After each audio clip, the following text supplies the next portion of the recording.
I had just lost my dad, and I wasn't really processing the grief really well.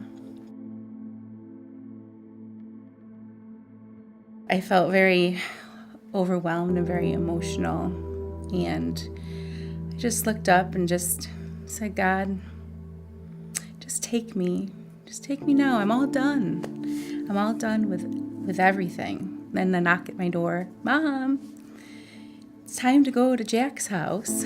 Dropped him off, and on the way home, was driving and talking to my younger son, Luke, and all of a sudden, I was facing the opposite direction that I was going. The steering wheel was pressed up against my chest, and I couldn't breathe. And I was screaming out for my son, Luke, and a man came over and said, he's here. And Luke came and said, Mom, it's going to be okay. And I said, I can't breathe, Luke.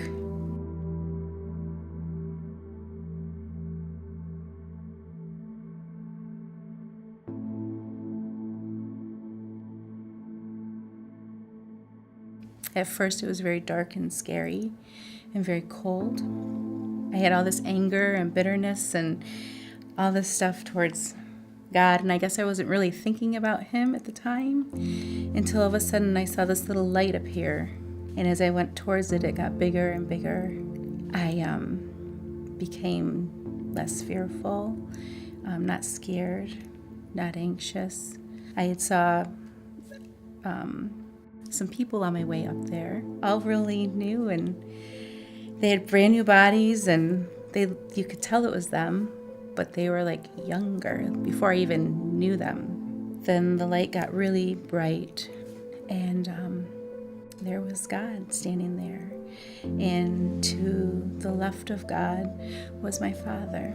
I stood before God, and I looked at Him, and I said, I've forsaken you. I've denied you. I have not loved you. I've questioned you. And here I am. He looked at me ever so lovingly. I can't even explain the love that you feel when you stand in front of Him. It's just like you think you know love here, but you don't know love until you stand in front of Him, and all the bad things and all the wrongdoings you've done, the amount of forgiveness that He has for you, for all of us.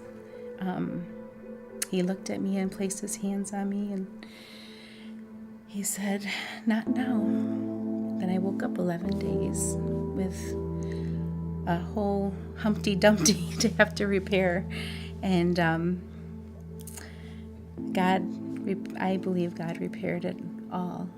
There was a nurse named Mary, and I'll never forget her, and she came over, and I said, Mary, I don't know what to do. Am I ever going to walk again?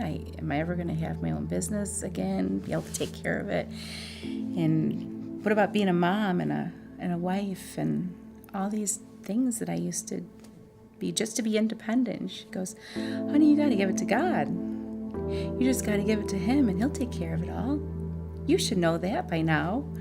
And I said, but I thought I already did give it to God. And she said, no, you got to really give it to Him. Like, just release all the control and just let it all happen.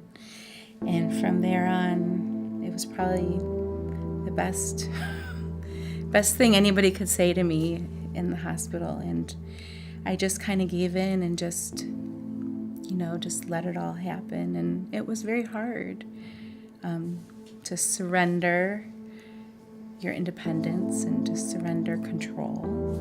And